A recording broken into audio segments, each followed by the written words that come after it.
Nous sommes de retour en direct dans cette édition du 11 octobre 2024 de votre émission quotidienne consacrée à l'actualité des marchés financiers. Et désormais, il est l'heure de retrouver Antoine Quesada et son Chronocac. Bonjour Antoine.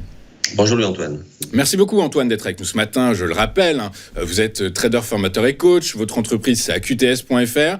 Vous êtes avec nous pour décortiquer les premiers mouvements du CAC 40. Un CAC 40 qui a ouvert comme c'était prévu en baisse, moins 0,22%. Les investisseurs très prudents à quelques heures des premières publications trimestrielles d'entreprises aux États-Unis. Wells Fargo, JP Morgan Chase en tête de liste. Également prudents avant un week-end qui s'annonce particulièrement agité sur le front de la géopolitique et de la politique monétaire en Chine, puisque on devrait connaître en détail le plan de relance des autorités chinoises. C'est demain samedi. Du coup, par la force des choses, est-ce qu'il faut s'attendre à beaucoup de volatilité sur le CAC 40 aujourd'hui ? Bien, écoutez, je crois que vous avez tout dit. Toutes ces incertitudes font que le CAC, finalement, pour le moment en tout cas, il ne bouge pas énormément. Ça fait déjà une dizaine de jours qu'il fait un range relativement étroit, de 120 points environ. Donc, effectivement, on n'est pas là pour anticiper ce que les fondamentaux vont générer comme information importante, et le marché, effectivement, se cale sur cette attitude tout à fait légitime. Alors, graphiquement parlant, ici, le fameux graphique en hebdomadaire, donc, il n'a guère évolué, je dirais, depuis la semaine dernière, en ce sens que, comme je viens de le dire, on est resté en latéral. Bon, je remets ici les éléments clés de ce graphique, à savoir, depuis les 7000 points, donc toute la baisse qui s'était produite depuis les plus hauts historiques a fait l'objet d'un retracement haussier, donc avec Fibonacci qui n'a pas bougé ici, c'est les mêmes paliers puisque rien n'a vraiment changé. On a retracé de 61,8% de Fibonacci, c'est-à-dire la zone des 7789, allez, on va dire la zone des 7800 qu'on a tapé il y a déjà plus de 2 semaines et sur laquelle on coince. Et comme je l'ai dit déjà la semaine dernière, 61,8% de retracement, en général, c'est une résistance solide, costaud. C'est un niveau sur lequel le marché réagit quasiment tout le temps. Donc, ça n'est pas du tout anormal que l'on ait buté sur ce niveau-là, donc les niveaux des 7008. Alors, depuis, on reste un petit peu en latéral. On pourrait y voir, si on était pessimiste, une figure qui n'est pas jolie en elle-même, en ce sens que si vous regardez la bougie, la grande bougie rouge qui est sur la droite de l'écran, elle est plus petite que celle qui la précède. Ça s'appelle un harami baissier, mais évidemment, ça n'est pas suffisant pour considérer que la baisse va forcément s'accentuer. Il faudrait d'autres éléments. Donc voilà pour le graphique en hebdo, stagnation pour le moment. Voilà, pour s'extraire de ce graphique, il faudrait passer les 7800 dans les semaines qui viennent. Bon, on n'en est pas encore là. Donc d'un point de vue... Alors, graphique ici en 2 jours. Comme la semaine dernière, j'ai maintenu le 2 jours. Pourquoi ? Parce qu'il y a une figure chartiste ici, qui est une épaule tête-épaule inversée, qui, comme je l'ai dit, les choses n'ont pas énormément évolué, n'est pas des plus magnifiques en ce sens qu'elle ne se situe pas à l'extrémité inférieure d'une forte tendance baissière. Elle ne se situe que à la suite d'un retracement baissier, d'une tendance de fond long terme qui reste haussière, sans aucun doute.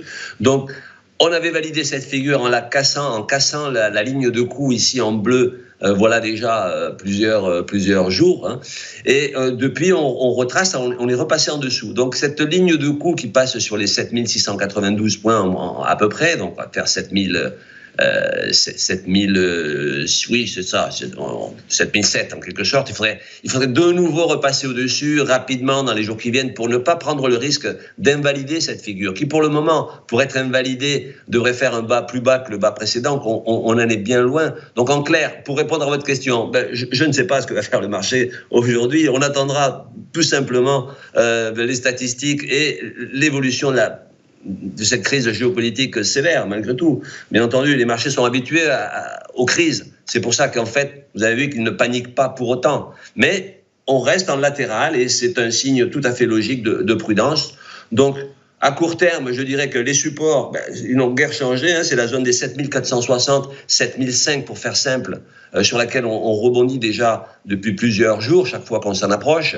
Et la résistance, la première résistance, c'est du 7600 points, 7585. Et donc, vous voyez, ça fait un range, comme je l'ai dit, de 100, 120 points en moyenne. Donc, c'est pas grand-chose. Donc, ce marché se prête beaucoup plus et vous l'avez deviné, à faire de l'intraday, c'est-à-dire à travailler sur des petites unités de temps, à aller chercher des signaux qui permettent de faire des choses en intraday, encore une fois, aller chercher 10, 15, 20 points, avec une bonne probabilité lorsqu'on a des signaux, lorsqu'on a une méthode bien construite, naturellement. Mais pour le reste, effectivement, on attendra patiemment que le marché prenne une décision à la suite de toutes ces informations fondamentales qui devraient tomber aujourd'hui et dans les jours qui viennent. Mais il est normal que la prudence s'installe, bien que je continue à rester plutôt optimiste quant à l'évolution dans les semaines qui viennent du CAC 40. Parce qu'il est très soutenu à la baisse. On a des gros supports, je ne vais pas les répéter, c'est toujours les mêmes, ils n'ont pas changé. C'est ces deux obliques en noir que vous avez sous les cours qui feront office de gros supports. Elles ont fait leur preuve déjà par le passé. Et donc, à minima, enfin, je veux dire, dans le pire des cas, entre guillemets, mais bon, comme on dit, le pire n'est jamais certain, mais on n'est jamais certain de rien d'ailleurs, en bourse. Mais on aurait les 7300 points qui seraient un gros support. Donc, je reste confiant malgré tout sur l'évolution plutôt positive dans les jours et semaines qui viennent. Mais bon, l'actualité est là pour donner des impulsions dans un sens ou dans l'autre. Donc, oui, très clair. Ouais, c'est ça, prudence, mais pas de panique. La tendance de long terme reste haussière. Effectivement, de toute façon, on a quand même l'impression que les marchés financiers restent insensibles face au risque géopolitique. Tout au plus, on voit Wall Street qui caracole sur de nouveaux records, qui atteint des nouveaux records de séance en séance. Tout au plus, évidemment, c'est le pétrole qui pourrait être impacté par ces tensions géopolitiques et en conséquence, par ricochet, en corollaire, éventuellement un risque de retour de l'inflation. Mais ça, c'est absolument pas à l'ordre du jour pour le moment. Merci beaucoup Antoine d'avoir été avec nous ce matin. Antoine Quesada qui nous montre toujours ces fameux tableaux, ces bougies japonaises ces chandeliers japonais qui laissent augurer d'une poursuite de la hausse, si j'ai bien compris. Oui, la tendance est haussière. La tendance est haussière. Merci beaucoup Antoine d'avoir été avec nous ce matin. Antoine Quesada, vous êtes trader, formateur et coach avec nous tous les vendredis et je vous en remercie. On marque une courte page de publicité et juste après, nous retrouverons les Market Movers de David Furcage. À tout de suite sur Téléfinance.